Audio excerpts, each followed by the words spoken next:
Hello दोस्तों, तो आप सभी का स्वागत है आपके अपने यूट्यूब चैनल पर। तो दोस्तों, आज के इस वीडियो में हम आपको बताएंगे कि जो राजस्थान बोर्ड एग्ज़ाम होने वाले हैं, तो उससे पहले जो आपके प्री बोर्ड के जो एग्ज़ाम होते हैं, तो उसके लिए जो आपके प्री बोर्ड में जो हिंदी विषय का है वो पेपर आने वाला है। तो वो आज पेपर इस वीडियो में हम आपको बताएंगे कि आपके वो पेपर किस प्रकार से आएगा और आपको है वो किस प्रकार से उसको सॉल्व करना है। तो आज के इस वीडियो में हम आपको बताएंगे कि जो आपका प्री बोर्ड का है वो पेपर वो यही आने वाला है। तो वीडियो में लास्ट तक बने रहे और वीडियो को लाइक कर दे। एंड अगर चैनल पर न्यू है और चैनल को सब्सक्राइब नहीं किया है तो चैनल को सब्सक्राइब कर दे, क्योंकि और भी है वो आपको एजुकेशन से रिलेटेड न्यूज़ है वो सबसे पहले आप तक पहुंचती रहेगी। तो चैनल को सब्सक्राइब कर दे और बेल आइकन को ऑल पर सेलेक्ट करके रखें। तो चलिए इस पेपर को कर देते हैं स्टार्ट। तो ये है जो राजस्थान बोर्ड यानी कि आरबीएसई, ठीक है। जो आरबीएसई है उसमें जो प्री बोर्ड होने वाली है, तो उसके लिए वो हिंदी विषय का पेपर है। तो ये आप देख सकते हो, जो कक्षा 10वीं और विषय हिंदी हिंदी का पेपर है, ठीक है। जिसमें आपका कुछ इस प्रकार से वो आपके प्रश्न आने वाले हैं, जिसमें आपका सेक्शन ए या खंड आपका अ है वो यहाँ से स्टार्ट हो जाता है। तो दोस्तों, इसमें आपका पहला प्रश्न दिया गया है, निम्नलिखित वस्तुनिष्ठ प्रश्नों के उत्तर अपनी उत्तर पुस्तिका में लिखिए। यानी कि कुल 12 का मतलब है आपके कुल 12 है वो प्रश्न है, ठीक है। और आपके प्रत्येक प्रश्न है वो 1 नंबर का होने वाला है। तो इसमें आपको है वो अबसद में है वो आपको लिखना है, जिसमें आपका नंबर 1 है पंडिताइन शब्द में प्रयुक्त प्रत्यय। तो इसमें आपको प्रत्यय कौन सा है वो आपको बताना है। फिर स्वच्छ शब्द का सही संधि विच्छेद आपको करना है। तो इसमें भी आपको 4 ऑप्शन दिए गए हैं। तो आपको ये स्वच्छ शब्द का है वो संधि विच्छेद क्या है तो वो आपको करना है। उसके बाद में भ्रमर गीत की भाषा है, तो जो भ्रमर गीत है उसकी भाषा क्या है तो वो आपको बतानी है कि भ्रमर गीत की भाषा है वो अवधी है, उर्दू है, हिंदी है या संस्कृत है या ब्रज है, जो भी है आपको बतानी है। फिर उसके बाद में आपका प्रश्न नंबर 4 इस प्रकार से आएगा, अट नहीं रही कविता में किसकी अब्बा का वर्णन किया गया है। तो इसमें आपको वो किसकी अब्बा का वर्णन किया गया है, इसमें आपके है वो बुक से लिया गया है। फिर प्रश्न नंबर 5 है वो आपका इस प्रकार से आएगा, जयशंकर प्रसाद का जन्म हुआ था, यानी कि जयशंकर प्रसाद है उसका जन्म कहाँ हुआ था। तो यहाँ पे 4 ऑप्शन आपको दिए गए हैं। फिर है छठा आपका, शिव धनुष तोड़ने वाले को परशुराम ने किसके सम्मान अपना शत्रु माना है, किसके समान माना है। तो इसमें कंस, यम, सहस्त्रबाहु या रावण, 4 ऑप्शन दिए गए हैं। आपको राइट ऑप्शन है वो लिखना है। फिर 7वां, इसमें शहर के मुख्य बाजार के मुख्य चौराहे पर किसकी प्रतिमा लगी थी। तो ये आपके बुक से है, जिसमें नेताजी सुभाष चंद्र बोस अ में, ब में महात्मा गांधी, स में रानी लक्ष्मीबाई और द में सरदार वल्लभ भाई पटेल। तो इसमें मूर्ति किसकी थी चौराहे पर, तो आपको बताना है, आपने पढ़ा होगा। फिर नेक्स्ट है आपका 8वां, जिसमें है यही सस हैं कहानी संग्रह के लेखक हैं। तो इसमें जो कहानी संग्रह है इसके लेखक कौन है, यशपाल हैं, यतेंद्र मिश्र है, मनु भंडारी हैं या राम वृक्ष बेनीपुरी है। तो इसमें आपको राइट ऑप्शन है वो राइट करना है। ये भी आपका 1 नंबर का है। फिर आपका 9वां है, लखनवी अंदाज लेख के माध्यम से कवि ने किस पर व्यंग्य किया है। तो इसमें अ में कवियों पर, ब में नई कहानी के लेखकों पर और स में नवाबों पर और द में आपके स्वयं पर। तो इसमें 4 ऑप्शन है, तो 4 में से आपको लिखने हैं। फिर आपको 10वां हो जाता है, मानव संस्कृति है, जो मानव की है वो संस्कृति है तो वो क्या है। जिसमें अ में विभाज्य, ब में अविभाज्य, स में विनाशकारी, द में प्रलयकारी। तो इसमें 4 ऑप्शन है, तो मानव संस्कृति वो किस प्रकार की है। फिर आपका 11वां हो जाएगा, मेहनत कश बादशाहों का शहर कहा जाता है गया है या कहा जाता है। तो मेहनत कश बादशाहों का शहर किसे कहा जाता है, गंगटोक, जयपुर, हैदराबाद या आपके लखनऊ। 4 ऑप्शन है, इसमें आपको जो राइट है वो लिखना है। फिर आपका लास्ट है जो अबसद का 12वां है, उसमें दिया गया, पिताजी तारकेश्वर को प्यार से कहकर बुलाते थे, जिसमें नेमीनाथ, वेदनाथ, भोलेनाथ या सोमनाथ। तो इसमें आपको है वो राइट ऑप्शन आपको लिखना है, जो भी है आपका। फिर आपका 2 नंबर है वो इस प्रकार से प्रश्न आने वाला है, जिसमें कुल 6 प्रश्न है और इसमें आपको है वो रिक्त स्थान के प्रश्न है वो देखने को मिलेंगे। तो इसमें आपको है वो सावधानी से करने हैं, वो रिक्त स्थान के आपके प्रश्न हैं। जिसमें आपका नंबर 1 प्रश्न है, जिस क्रिया में 2 कर्म प्रयुक्त होते हो उसे खाली जगह क्रिया कहते हैं। यानी कि क्रिया है वो आपके 2 प्रकार की होती है, एक तो होती है अकर्मक, दूसरी होती है आपके सकर्मक। तो इसमें से कौन सी क्रिया आएगी तो आपको लिखनी है। फिर अविकारी शब्द को ही खाली जगह कहते हैं, यानी कि अविकारी शब्द को है वो अवयव कहते हैं, ठीक है। तो इसमें आपका राइट ऑप्शन अवयव हो जाएगा। फिर आपका थर्ड नंबर पे है समास के खाली जगह समास के दोनों पद समान रूप से प्रदान होते हैं। तो इसमें द्वंद्व यानी कि जो आपका द्वंद्व समास है उसमें दोनों पद प्रदान होते हैं। फिर चौथा है आपका संज्ञा सर्वनाम व क्रिया या अवयव शब्दों के साथ खाली जगह जोड़कर विशेषण बनाए जाते हैं। तो इसमें आपको कौन से खाली शब्द है वो जोड़कर बनाए जाते हैं तो वो आपको लिखने हैं। फिर संज्ञा के स्थान पर प्रयुक्त होने वाले शब्द खाली जगह कहलाते हैं। तो इसमें आपका सर्वनाम होगा, ठीक है। यहाँ पे आपको है वो सर्वनाम राइट ऑप्शन कर देना है, 1 नंबर आपको मिल जाएगा। फिर आपका नेक्स्ट है छठा, उपसर्ग के वे शब्दांश हैं जो शब्द के खाली जगह में जुड़कर शब्द के अर्थ में बदल देते हैं। यानी उपसर्ग वे शब्दांश है, उपसर्ग का मतलब होता है यानी कि वो शब्द के आगे लिखकर। तो यहाँ पे आपको है वो आगे आगे जुड़कर शब्द के अर्थ में परिवर्तन या बदल देते हैं। तो ये 1 नंबर के रिक्त स्थान के थे। फिर आपका नेक्स्ट नंबर प्रश्न नंबर 3 आ जाता है जो कि 6 नंबर का है, जो अपठित पद्यांश या गद्यांश का आएगा। तो इसमें आपको जैसे पहला दिया गया है इसमें गद्यांश का, तो इसमें दिया गया है निम्नलिखित अपठित गद्यांश को पढ़कर दिए गए प्रश्नों के उत्तर अपनी उत्तर पुस्तिका में लिखिए। जो आपका प्रश्न है वो 6 नंबर का होने वाला है। तो इसमें आपको है कुछ इस प्रकार से गद्यांश दिया गया है जो कि बिल्कुल ही अपठित आपने पढ़ा नहीं है। और इसमें आपको 4 प्रश्न दिए गए हैं और आपको 1-2 अपशब्द में भी दिए जाएंगे, इसमें नहीं दिए गए हैं। इसमें आपको है वो केवल 1 लाइन में आंसर वाले दिए गए हैं। फिर आपका 4 नंबर पे निम्नलिखित अपठित गद्यांश को पढ़ करके उत्तर पुस्तिका में जो प्रश्न दिए गए उनका आपको आंसर लिखना है। ये भी 6 नंबर का है, तो ये पढ़ना है आपको।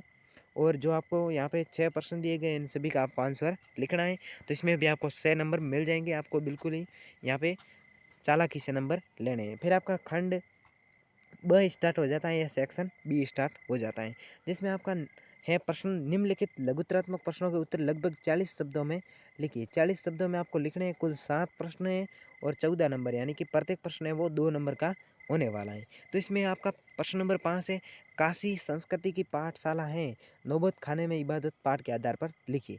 यहाँ पे आपको हिंट भी दी गई है कि जो आपके नौबत खाने पाठ है उसके आधार पर आपको लिखना है जो काशी संस्कृति की पाठशाला है किस प्रकार से है। फिर आपका प्रश्न नंबर 6 है, संस्कृति असंस्कृति में कब बदलती है। तो जो संस्कृति होती है वो आपके असंस्कृति में कब बदलती है तो उसके बारे में आपको बताना है। फिर आपका 7वां प्रश्न हो जाएगा, संगतकार कविता का मूल भाव लिखिए। यानी कि जो आपकी संगतकार कविता थी तो उसमें जो मूल भाव क्या था वो आपको बताना है। फिर 8वां है, आत्मकथ्य कविता में कवि ने किन किन बिंबों का प्रयोग किया है। जो आत्मकथ्य है उसमें कवि ने किन किन बिंबों का प्रयोग किया है तो उन बिंबों को आपको यहाँ पे विस्तृत रूप से लिखना है। फिर आपका नेक्स्ट है, जो 9वां, लेखक को हिरोशिमा के विस्फोट को प्रत्यक्ष देखकर कैसा अनुभव हुआ। यानी जो हिरोशिमा और नागासाकी में जो परमाणु बम का जो विस्फोट हुआ था उसके बारे में कुछ लेखक ने लिखा था और उसको देख करके लेखक का है वो कैसा अनुभव रहा तो उसके बारे में आपको बताना है। फिर आपका नेक्स्ट प्रश्न नंबर 10 हो जाएगा, पत्थर तोड़ती पहाड़ियों को देखकर लेखिका को कैसी अनुभूति हुई। जो पत्थर को देखकर पहाड़ियों को देखकर है वो लेखिका कैसी अनुभूति रही तो उसके बारे में आपको बताना है। फिर आपका नेक्स्ट है 11वां, आंखें भर आना मुहावरे का अर्थ आपको लिखना है और उसका वाक्य में भी प्रयोग करना है। फिर आपका नेक्स्ट सेक्शन नंबर सी या खंड स आपका स्टार्ट हो जाता है। तो इसमें आपको वो बिल्कुल ही 2 गद्यांश और पद्यांश के प्रश्न मिलेंगे और उसके बाद में आपका नेक्स्ट है वो क्या है तो उसमें देख लेते हैं। 12वां है, निम्नलिखित पठित गद्यांश को ध्यानपूर्वक पढ़कर पूछे गए प्रश्नों के उत्तर अपनी उत्तर पुस्तिका में लिखिए। यानी कि आपका 4 नंबर का होने वाला है। तो इसमें जो आपका अपठित गद्यांश है तो इसको पढ़ना है पूरे को आपको है वो, यानी कि ये पठित है, सॉरी वो आपका अपठित था, ये पठित है जो आपने पढ़ा हुआ है। तो इसमें आपको 4 प्रश्न दिए गए हैं जो आपका पठित है तो इसमें 4 ऑप्शन है वो आपको करने हैं। फिर इसके अथवा में दिया गया, अगर आपको ऊपर वाला नहीं आता है और अगर आपको ये आता है तो ये आप कर सकते हो, दोनों में से जो आपको आता है। और इसमें भी 4 प्रश्न दिए गए वही सेम, ठीक है। फिर आपका नेक्स्ट है 13वां, प्रस्तुत पठित गद्यांश जो यानी कि पद्यांश पढ़कर दिए गए प्रश्नों के उत्तर लिखिए। जो आपका है वो 16वां या 13वां, इसमें आपको करना है जो अपठित पद्यांश यानी कि गद्यांश। उसके बाद में नेक्स्ट है आपका 14वां प्रश्न, यहाँ से वो स्टार्ट हो जाता है, जिसमें बाल गोविंद भगत की किन विशेषताओं के कारण उन्हें गृहस्थ होते हुए भी भगत कहा गया था या कहा गया है। तो उसके बारे में आपको बताना है। बाल गोविंद भगत के बारे में 3 नंबर का ये प्रश्न है तो आपको इसका आंसर है वो ढंग से लिखना है या इसके अथवा में दिया गया है वो भी आप कर सकते हो, लेखिका पड़ोस कल्चर विहीन समाज को संकुचित, असहाय एवं असुरक्षित क्यों मानती हैं। फिर नेक्स्ट है आपका 15वां, आत्मकथ्य कविता में कवि जयशंकर प्रसाद ने जीवन के यथार्थ एवं अभाव पक्ष की जो धार्मिक अभिव्यक्त की है उसे अपने शब्दों में लिखिए, यानी कि आपको वो अपने विचार के हैं वो प्रकट करने हैं और अपने शब्दों में इसको लिखना है।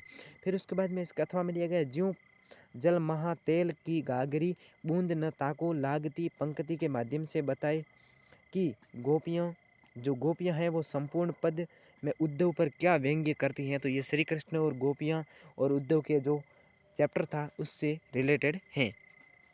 फिर आपका है वो खंड द या सेक्शन नंबर डी है वो आपका स्टार्ट हो जाता है। तो इसमें आपको प्रश्न नंबर 16 देखने को मिल जाएगा, जिससे 4 नंबर का प्रश्न कहते हैं। तो इसमें आपको हैं 16वें में, यतेंद्र मिश्र के कृतित्व एवं व्यक्तित्व के विषय में लिखिए। कृतित्व का मतलब जो उसने कार्य किए हैं उसके बारे में, और उसका व्यक्तित्व यानी उसके जीवन परिचय के बारे में आपको बताना है। तो इसमें आपको मिलेंगे 4 नंबर अगर आप ढंग से इसका आंसर लिखते हो तो।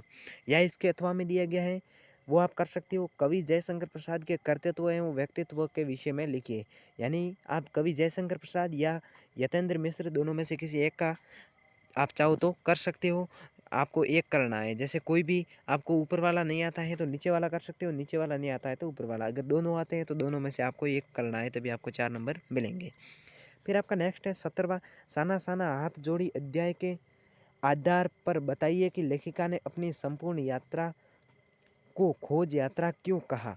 तो इसमें जो साना साना हाथ जोड़ी आपको हिंट दी गई है यहाँ पे, जो आपका चैप्टर है उससे लिया गया है। तो इसमें जो लेखिका की जो संपूर्ण यात्रा रही थी वो उसमें खोज यात्रा क्यों कहा गया है, तो इसके बारे में आपको बताना है। या इसके अथवा में आपको दिया गया है, बाबूजी गुरुजी की चिरोरी करके हमें घर ले आए, माता का आंचल पाठ के आधार पर बताइए कि यदि ये घटना वर्तमान समय में होती तो बाबूजी की क्या प्रतिक्रिया होती। तो ये जो आपका है वो पाठ उसके आधार पर बताना है। फिर आपका नेक्स्ट है प्रश्न नंबर 18, जो कि बहुत ही इम्पोर्टेंट होने वाला है, तो आपको इसको मिस नहीं करना है। ठीक है, ये बहुत ही आपका है वो इम्पोर्टेंट होने वाला है, जितने स्टार लगाओ उतने कम है, क्योंकि इसमें आपको 6 नंबर का प्रश्न होने वाला है। तो आपको इसका आंसर है वो बहुत ही सटीक तरीके से और साफ सुथरा आपको इसका लिखना है आंसर।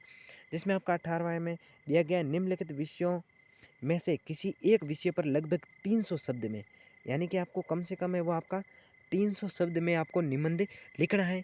जिसमें आपको पहला ऑप्शन दिया जाएगा, आतंकवाद एक समस्या है, तो उस पर आपको प्रस्तावना लिखनी है कम से कम आपको 100 शब्द में। ठीक है, उसके बाद में आतंकवाद का अर्थ आपको लिखना है कम से कम 20 से 30 शब्द में।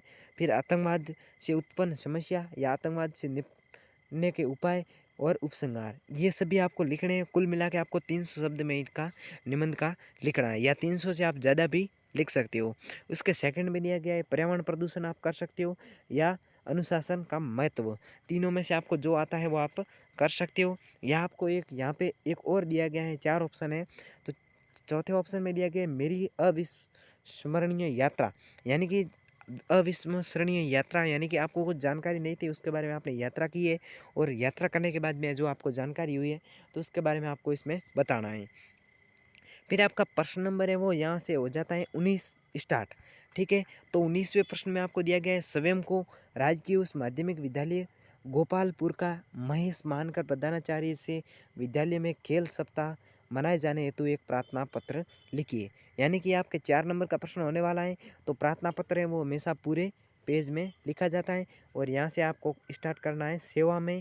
ठीक है, फिर एक लाइन कर देनी है ड्रॉप्ड, और यहाँ पे जो आपका जो प्रधानाचार्य का नाम, और वो उसके बाद में यहाँ से आपका विषय, फिर जो आपका है वो लिख देना है जो प्रार्थना पर आपको बताना है, और फिर उसके बाद में जो आपका है वो आज्ञाकारी शिष्य वगैरह वो आपको बता देना है। यहाँ पे नहीं बता सकते, यहाँ पे भी बता सकते हो।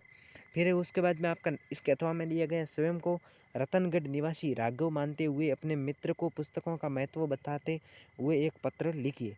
यानी इसमें भी आपको है वो पत्र लिखना है, तो ये भी सेम है, आपको दोनों में से एक करना है। तो मेरे हिसाब से ये आपको सरल रहेगा, तो आपको ये अभी से याद कर लेना है, क्योंकि यही आपके एग्ज़ाम में आने वाला है। फिर इसमें नेक्स्ट है आपका 20वां और लास्ट प्रश्न है, जो कि बहुत ही इम्पोर्टेंट होने वाला है, और कुछ बच्चे हैं ये प्रश्न नहीं कर पाते हैं।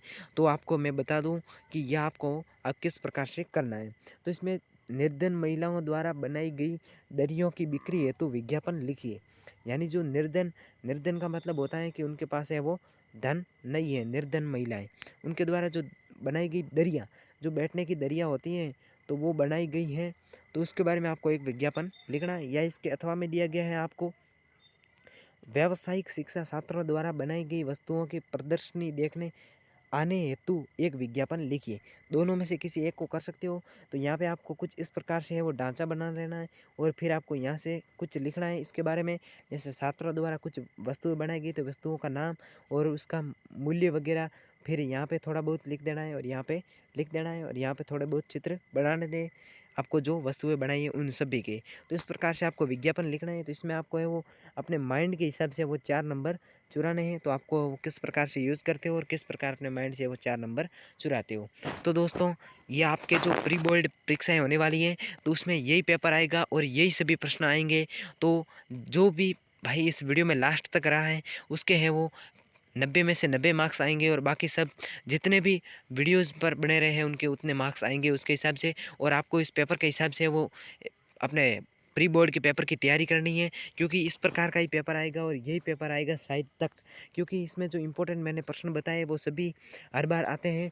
तो अब मिलते हैं नेक्स्ट वीडियो में, तब तक के लिए वंदे मातरम, जय हिंद।